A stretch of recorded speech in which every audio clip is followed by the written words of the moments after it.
Hey guys, this is Trey with Eco Cleaning Solutions again with another video. We got a call from a real estate agent. They're putting the house on the market, but they had tenants before that rented the house. So the tenants spilled some bleach on the carpet from the laundry room here. And so she got a couple estimates, and every estimate, the companies were saying that they would have to replace the entire hallway.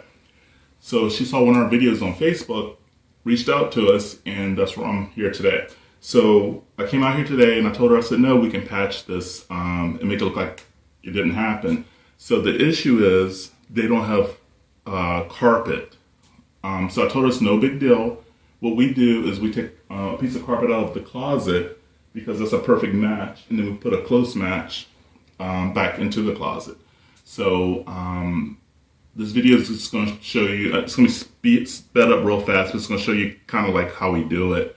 If you have any carpet repairs or restretching or even carpet cleaning that you need done, give us a call today at 571-426-8643. Okay, and enjoy the video. Thanks.